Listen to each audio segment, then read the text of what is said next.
Il est loin le temps où parler de vin en Auvergne était tabou. Le 19e siècle, son célèbre puceron Phylloxera et la production massive de vins de piètre qualité qui s'en est suivie dans la région ont été durs à avaler, certes.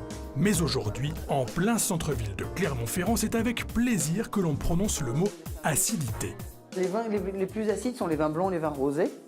Donc du coup, quand vous servez un vin blanc ou rosé, il faut le servir bien froid, bien glacé, bien frais. Sinon, vous allez ressentir le côté acide salé. Donc ça ne sera pas du tout désaltérant, quoi, hein. Dans la cave des Beaux-Arts, Philippe Gallon, œnologue auvergnat émérite, propose son savoir aux connaisseurs comme aux néophytes ici présents. Le Clermontois ou Auvergnat en général a envie de découvrir les vins, parce que vu qu'on ne produit pas beaucoup de vin, c'est un petit vignoble quand même, les Côtes d'Auvergne. Du coup, les Auvergnats sont ouverts à la découverte des vins de Bourgogne, des vins du Bordelais, du Languedoc, ils sont friands des vins du Languedoc, la vallée du Rhône. Donc on n'est pas chauvin de notre vignoble, ça c'est sûr. Donc on a soif de découvrir. La soif de découvrir, c'est la base pour appréhender toute culture. Celle du vin a ses pays, ses codes et son langage, indispensable pour échanger, se comprendre et ainsi partager un moment convivial ensemble. Alors, au-delà de la crainte de manquer de savoir-vivre, voire même de ne pas se sentir digne de l'héritage culturel français quand on ne s'y connaît pas en vin, la recherche ici est avant tout celle du plaisir.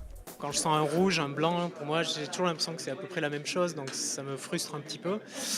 Et oui, le côté savoir-vivre est quand même très présent, puisque dès qu'on invite des personnes, moi je suis attaché aussi à essayer de proposer du vin, et la peur de se tromper est quand même présente, quoi.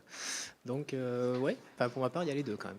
C'est vrai que les samedis soirs, aller boire un petit verre en ville, c'est tout à fait agréable. Et tant qu'à faire, autant savoir ce qu'on boit.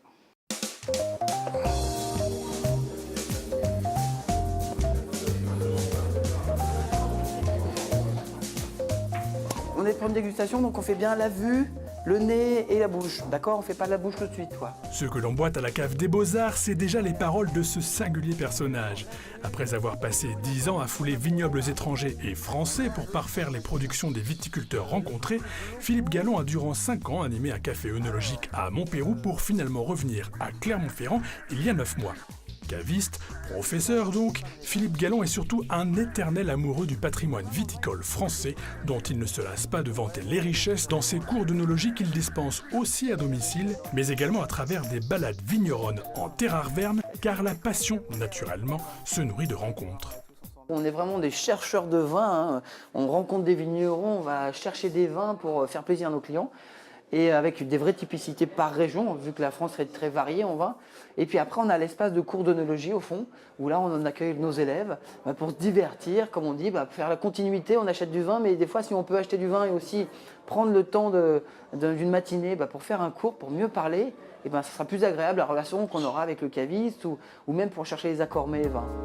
Les amoureux de la bonne chère ont donc une nouvelle adresse à Clermont, au 7 rue Ballainvilliers et sur internet œnophile.com.